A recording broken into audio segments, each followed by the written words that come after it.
It's Friday here on the Locked On Steelers podcast. I'm your host, Chris Carter. We've got Jenna Harner on talking with us from Channel 11 WPXI. We're talking about more about OTAs, but also about the continued confidence that is being shown by players in the new offensive coordinator, Arthur Smith. That and a lot more here on the Locked On Steelers podcast. Let's get into it. You are Locked On Steelers, your daily Pittsburgh Steelers podcast, part of the Locked On Podcast Network, your team every day.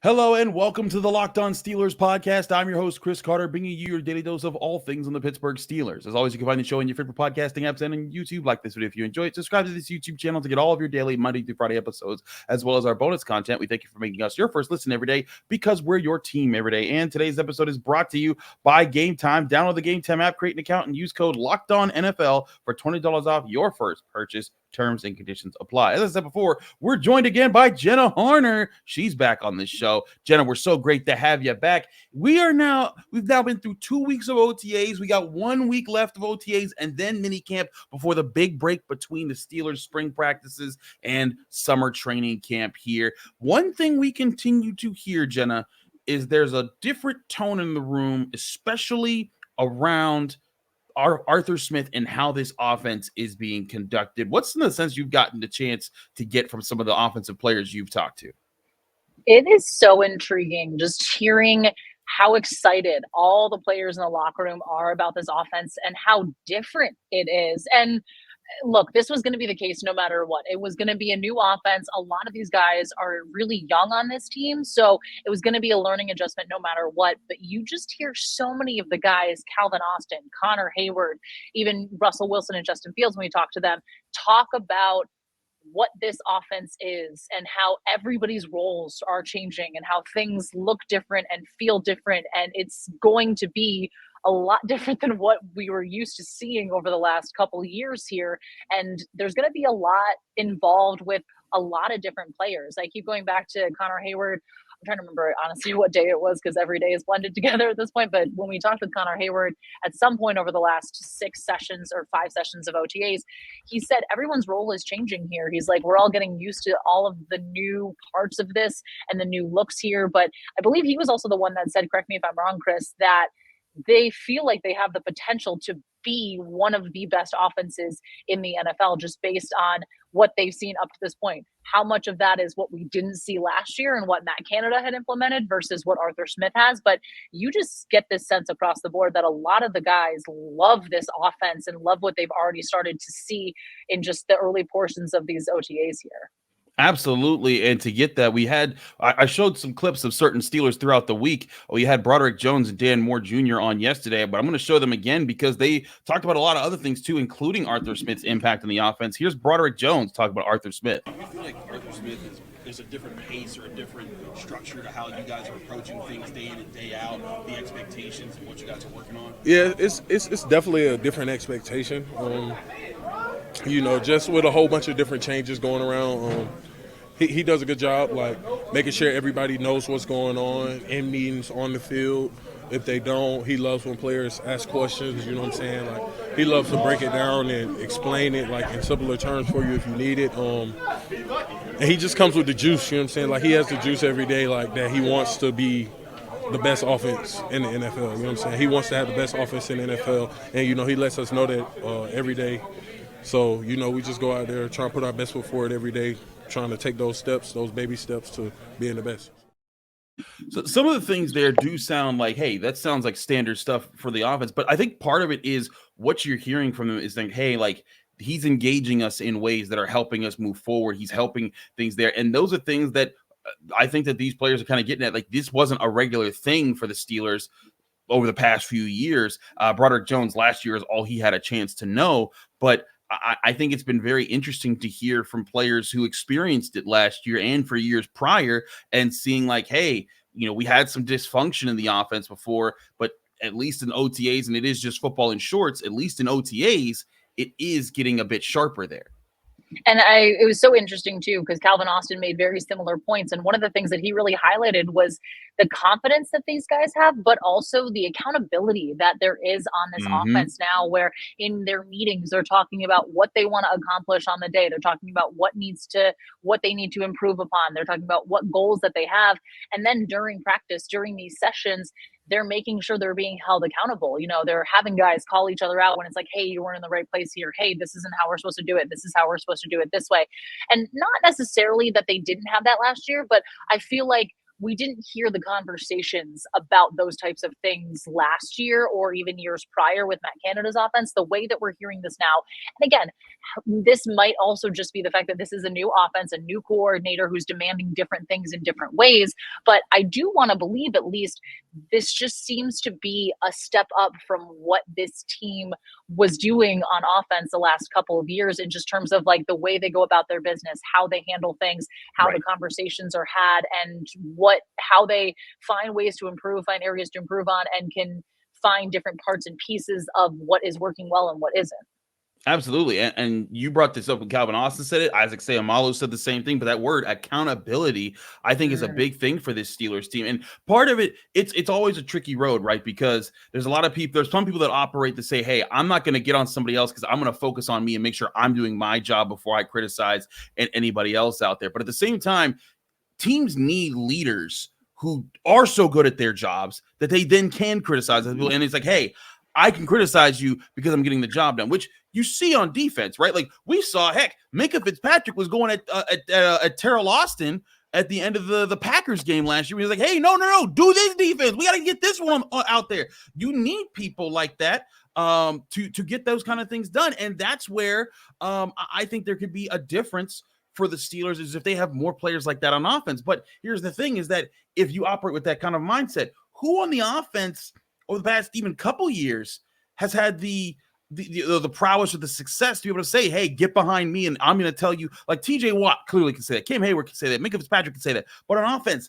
there's not an offensive lineman that's like, killing it right now. There's good offensive line, but not, destroyers. None of the playmakers have had, super duper seasons. Like Najee Harris, as good as he's been, has not blown it up. Pat Freiermuth hasn't blown it up. George Pickens, still a second-year player, figuring it out. And Kenny Pickett last year never had gotten into any groove. So I think that's the thing is that on offense, they need players who can call themselves out, but also be there to challenge their teammates and say, hey, we all got to get it together on this level. And that's a really great point you make, because I think, too, when you look at the quarterback room right now, you look at Russell Wilson and Justin Fields, guys who have a lot of experience in the league, obviously Fields being younger, of course, but, guys who have been around the block, who have been that leader, who have been that guy. I think we're seeing a lot of the guys on offense really respond to that, especially with Russell Wilson and just the way that they talk about these quarterbacks, the way that we see them engage in the working together on the field part of all of it. But the leadership aspect is going to be really interesting this season, because I think you're going to see guys like Pat Freiermuth and Najee emerge even more as those voices, as those leaders on offense, more than they have been the last couple of seasons. But you have a guy in there like Russell Wilson right now.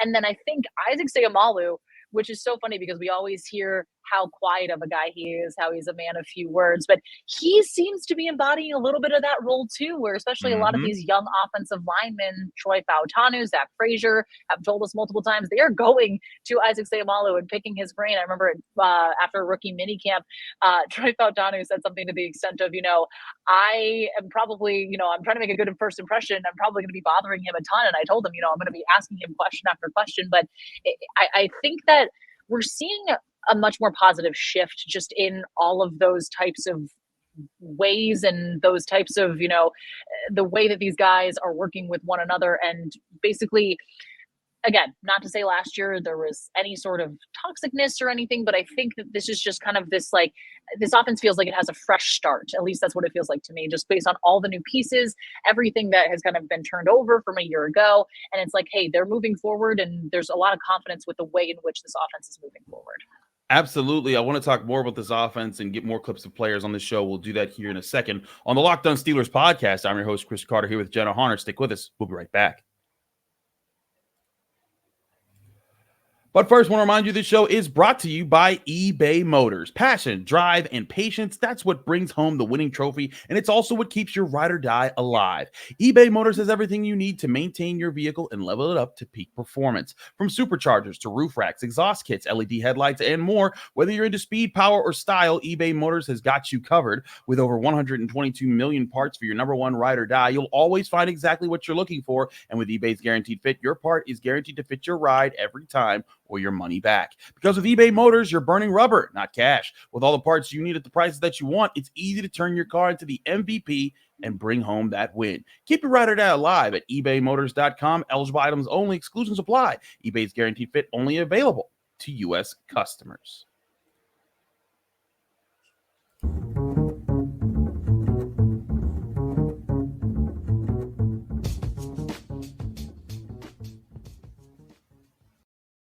Back here on the Locked On Steelers podcast, I'm your host, Chris Carter, here with Jenna Harner. Jenna, I love the phrase you used, a fresh start, because that's what's needed for this offense.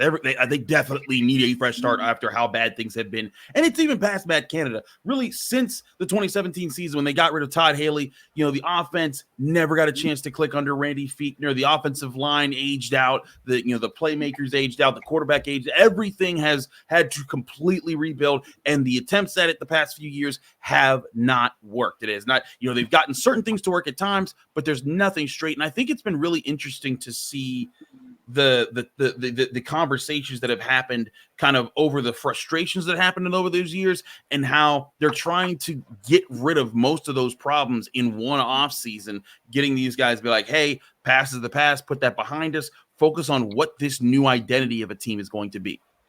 Yeah, and that's exactly it too. What this identity, what is it going to look like? How is it going to operate? What are we going to see? And tell me, I want your thoughts on this too, because I feel like Sure. When we've been watching practice over the last, again, 6 practices that we've seen up to this point, it feels like there's just a difference out there. And whether it's based on what we've seen over the last couple of years, based on Arthur Smith and his expertise and his ability, to scheme things up the way that we know he's able to do. But it just seems like things are clicking right now a lot faster than I feel like they did in the last, I guess I'm just going to say last year specifically, because obviously with Kenny Pickett and the whole situation, but I feel like I'm just seeing things, it feel like a lot more of just an NFL offense. No, absolutely. And one thing that some of the players have talked about who've been around the past few years, there's been more success from the offense on the defense. And granted, it's all football in shorts. It's not padded. It's not hitting. It's not full. But they still do 11 on 11s. They'll still do 7 shots.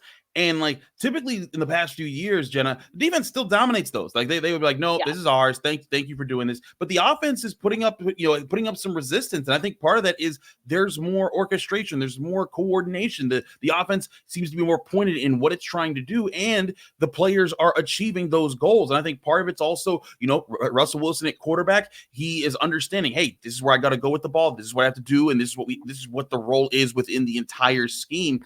All of that does seem to be clicking faster. And I think Arthur Smith is at the hub of that, is trying to get everyone to come from the same foundation. Yeah, and we heard, obviously, Broderick Jones talk about this too, but a lot of the players seem to love what Arthur Smith is bringing to the table and seem to love how he conducts himself and how he, challenges them and makes them want to be better and find ways that they're, hey, this isn't working, we're going to correct it and doing this. But there's just so much positivity and positive talk when we ask players about Arthur Smith and, what they like with what he's brought to the group, and just you can just see how much they're really enjoying playing under him and playing under this offense. Absolutely. And I wanted to get to more of that because we had Dan Moore talking about this as well. And whereas I know some people are like, hey, everyone's trying to get Dan Moore out of here. Broderick Jones, Troy Fautanu, that's the future. And I get that. But Dan Moore is one of the prime suspects of being through all of the struggles this offense has seen. He was a rookie starter in this offense and started for 3 years, and now he's one of the veterans that's trying to help wipe that away and get this fresh start. So here's Dan Moore when we started asking him questions during this week of OTAs about Arthur Smith. Do you feel like there's a difference in how you guys are practicing, at least the pace of things, what you guys are focusing on with Arthur Smith and what he's trying to get you guys to learn in OTAs? I definitely do. Just our techniques, emphasizing running off the ball. That's something that you'll see if you pay attention to our indie. That's something that we're really, really focusing on is getting off the ball, running off the ball, and just being aggressive on defenders. You got a good feel yet for how Arthur Smith's offense is going to work? Yeah, obviously run-first offense, offensive line, we love it. It's kind of O-line friendly, so looking forward to it. And how is it O-line friendly? What do you mean by that? I guess just the run-first offense. I mean, no offensive line likes to drop back and pass protection 45 snaps a game. Those guys on the other side of the ball, they get paid millions to do that. So, we want to keep them away from doing what they want to do and being aggressive and attacking teams on the ground. Is there a mentality that hey, we want to dictate terms, we want to take the fight to them? Most definitely, and you can feel that in our offensive meetings with Arthur, just saying he wants us to be the most physical offense in the NFL. So, we definitely feel that in our meetings. Personally, as we've asked you about having the 2 tackles drafted the last 2 years, does this offense, does it put you in your best situation to hold on to your job? Does it play to your skills? Yeah. I feel so. I mean, I don't really understand your question. I guess, do you think this offense is best suited for how you play? Yes, So the things you're talking definitely, about, does that definitely, highlight your skills? definitely. I think it highlights my athleticism and running off the ball, which is what I love to do. If you guys can run the ball the way you did in the second half of last season, all season, what kind of numbers do you think you guys can put up in the run game? Oh, man. I don't want to say no numbers, but, it definitely could be special for sure. So you hear a lot of excitement there and saying O-line friendly. You hear Dan Moore going about hey, this offense meant for us. This is meant to us. I think that's a big part of this. And I know some people are going to say, well, Arthur Smith, it didn't work for Atlanta. I think the whole point is that look, this is the kind of offense he got going for Tennessee to help that made him a head coaching candidate. And not every coordinator is a great head coach. Todd Haley was got fired from the Chiefs before he came to the Steelers and made that offense a lot better. Dick LeBeau was a great defensive coordinator, went to be a head coach, failed there, came back and was one of the greatest defensive coordinators of all time for the Steelers for many years. And I'm not saying Arthur Smith's going to be either of those guys, but you hear the confidence about not only do they feel like this offense is more structured, more pointed to this, but it's being styled around the strength that this team is building with the high picks that it has and the strengths that it already has on the roster.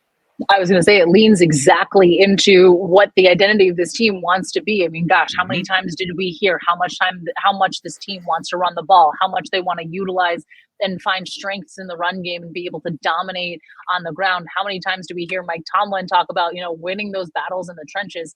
And you're seeing Dan Moore, you're seeing Broderick Jones, you're seeing Troy Fautanu, Zach Frazier, these guys, Isaac Seumalo, all of their eyes are just lighting up when they talk about this, and they talk about how much fun they get to have, and they talk about how much, again, it plays to their strengths. I mean, my goodness, we saw just, how athletic and how versatile Broderick Jones is.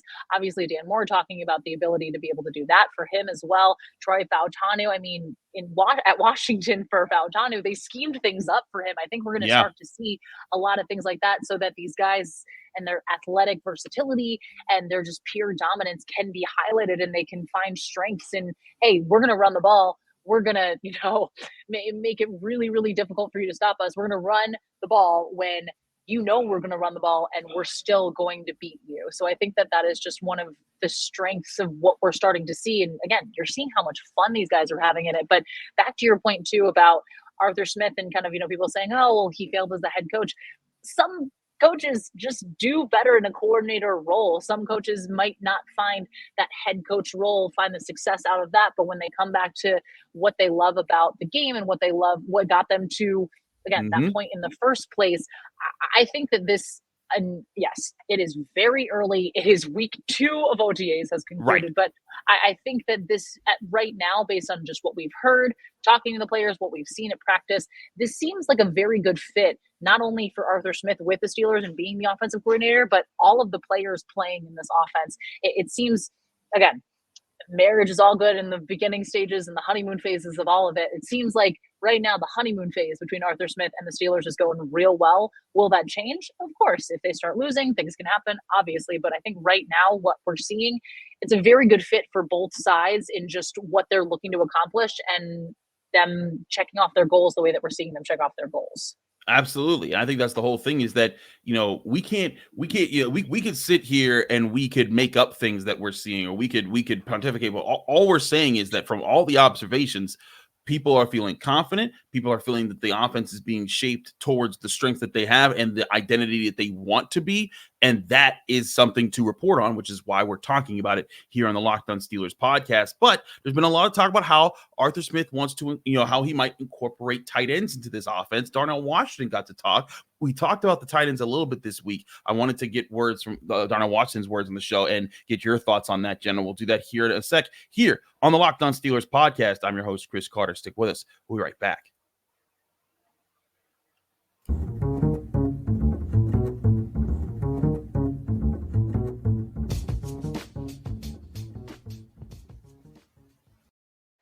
Back here on the Locked On Steelers podcast, I'm your host, Chris Carter. We continue today's episode where we continue talking about this offense, and I wanted to shift to the tight ends because we've talked about Pat Freiermuth a bit. We did have some questions about Darnell Washington and where he is in this offense and what the plan is for him. And well, we got a chance to talk to Darnell Washington on Thursday after OTAs, so I wanted to include him on the show. Here's Darnell Washington when we spoke to him in the Steelers locker room after Thursday's practice. How much fun is it being a tight end in this offense? You mentioned kind of building trust with the OC, but it seems like he does like to use tight ends a whole lot in the way that he runs the scheme. No, for sure. For me, it's very exciting. Definitely in a tight end friendly offense. Just out there, different schemes from last year. So just going against our own defense. So they kind of expect last year, but then when we switch it up, kind of just they be like, whatever. So it's kind of adjustment for them as well. But it's for sure exciting being in this offense. Do you think it gives you an opportunity to showcase what you can do as a pass catcher? I mean, I know that there's been a lot of talk about how good you are as a blocker, but being able to use that part of your skill set, how exciting is that? No, for sure. It's very exciting. Definitely, getting a chance to showcase that because, last year, I ain't going to say I had a big impact in that role, but I feel like I may have a little bit more impact this year coming up. So I feel like it's going to be an exciting year for that, and just kind of can't wait and just got to just wait and see, I guess. Why do you think one of the work on when you started to learn what this offense would be like? You're like, oh, I need to get sharper here. I need to work on this. No, 100%. I say this all the time. Getting in and out of breaks. Because I feel like that's kind of like the key things in route running, like one of the most important. Because it's kind of hard if you can't really get in and out of breaks, and then it's like throw some of the timing off. Everything is like a timing thing. So for sure, that's like the number one. Did you work with anyone specifically, or how did you go and attack it? Personally, you saying like off season? Yeah. No one really in this level. It's just kind of like by myself on my own, kind of doing like cone drills, things like that, a little bit of sand workouts, things like that.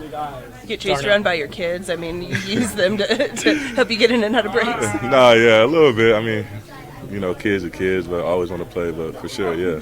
Darnell, why do you think you're going to have a big impact this year? Is that why? Yeah. It's just more of a gut feeling, kind of just going with my gut, and, I'm just really excited this year. So not saying I wasn't excited last year, but, just trying to improve on year one, going into year two.